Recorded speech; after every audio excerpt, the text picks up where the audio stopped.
दोस्तों, ये हमारे देश का दुर्भाग्य ही है कि जिन्होंने हमारे घर में घुसकर हमें मारा और हमारे ऊपर हजारों सालों तक राज किया, हम उनकी क्रूरता को यशोगाथा मानकर उनका गुणगान करते नहीं थकते। हम उनकी कुटिलता को हमारा समाज को सही दिशा देने प्रयास मानकर उनकी बुरी बुरी प्रशंसा करते हैं। हमारे नव पीढ़ी को भी उन्हीं के बारे में बताते हैं। हम कभी भी हमारे पूर्वजों के गौरवशाली इतिहास के बारे में नहीं बताते। अगर कोई इस दिशा में प्रयास करता है तो हम उसे पिछड़ी मानसिकता का मानकर उसकी खिल्ली उड़ाते हैं। इसका एक सीधा सा उदाहरण है महाराणा प्रताप और मुगल बादशाह अकबर। हमने अकबर को इतना महान बता दिया कि उसके सामने महाराणा प्रताप का अपनी मातृभूमि के प्रति किए गए संघर्ष का कोई मोल नहीं रहा। अकबर को इतना महान बता दिया गया कि लगता है महाराणा प्रताप तो एक आतताई और डरपोक था। इस वीडियो को देखकर आपको तय करना है कि अकबर महान था या महाराणा प्रताप। हमारे इतिहासकारों ने अकबर की राजपूत कन्याओं के साथ किए गए विवाह की बुरी बुरी प्रशंसा करते हुए उसे समाज सुधार मान लिया है। लेकिन इसके बाद कुछ प्रश्न खड़े होते हैं कि क्या सच में अकबर ऐसा था?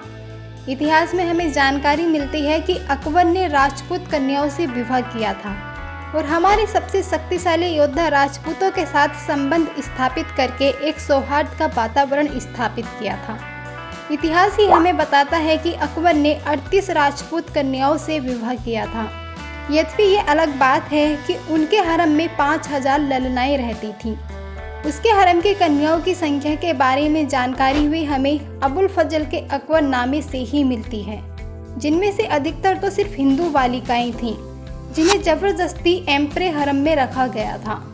इन 38 कन्याओं में से 12 अकबर के हरम में रहीं, 17 जहांगीर के हरम में और 6 दानियाल को, 2 मुराद को और 1 सलीम के पुत्र खुसरो को मिली।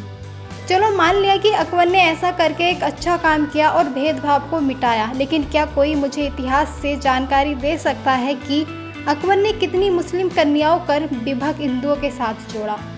कितने राज परिवार की लड़कियों का विवाह संबंध हिंदू राजाओं या राजपूतों के साथ करवाया? एक भी मुस्लिम लड़की का विवाह हिंदू या हिंदू राज परिवार से नहीं करवाया। इसका सीधा सा अर्थ है कि अकबर की ये सिर्फ एक सोची समझी रणनीति थी, राजपूतों से बिना लड़े उन्हें हड़पने की और राजपूतों को नीचा दिखाने की। इसका एक और उदाहरण दिल्ली में लगने वाला मीना बाजार था। इसे भी हमारे इतिहासकार अकबर की एक महानता मानते थे कि उसने यह बाजार सिर्फ औरतों के लिए शुरू करवाया था। लेकिन इस बाजार में खुद अकबर अपना भेष बदलकर जाता था और पसंद आने वाली सुंदर लड़कियों को अपने हरम में ले आता था। लेकिन एक दिन संयोग से उसने एक गलत राजपूत कन्या पर अपनी नज़र गड़ा दी और उसे अपने हरम में ले आया। उस छत्राणी किरणा ने बिना डरे अकबर का सामना किया और अपनी कटार निकालकर उसकी छाती पर बैठ गई थी। उसके बाद अकबर ने माफ़ी मांगी और मीना बाजार को बंद करने का ऐलान किया। अकबर के बारे में तो ये भी कहा जाता है कि वह बहुत ही न्यायप्रिय शासक था। लेकिन जहांगीर ने अपनी जीवनी तारीख-ए-सलामी शाही में लिखा है कि अकबर और जहांगीर के आधिपत्य में 5 से 6 लाख की संख्याओं में हिंदुओं को जिंदा काट दिया गया था।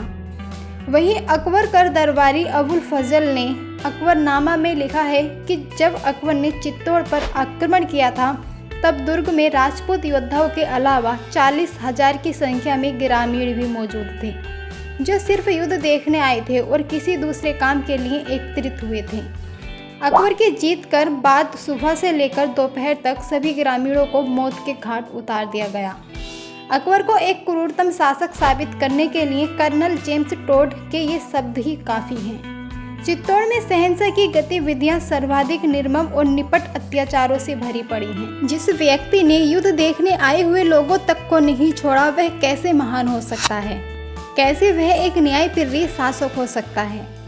बदायूं के अनुसार अकबर ने हिंदुओं को नीचा दिखाने के लिए अपने पैरों की धोबन भी पिलाना शुरू करवा दिया था और प्रचारित करवाया कि इससे असाध्य बीमारियां तक नष्ट हो जाती हैं। आजकल यह चलन ही बन गया है कि अकबर ने हिंदुओं के मंदिरों को नहीं तोड़ा। हमारे इतिहासकार तो ये तक कहते नहीं थकते कि उसने जोधाबाई को अपनी हिंदू रीति रिवाज से पूजा करने की अनुमति प्रदान की थी और महल में ही एक मंदिर भी बनवाया था। लेकिन अकबरनामे के अनुसार अकबर ने अपने मंत्री टोडरमल के मंदिर को तुड़वा दिया, गंगा के बनारस और प्रयाग के घाटों को तुड़वा दिया, काशी के विश्वनाथ मंदिर का विध्वंस करवा दिया।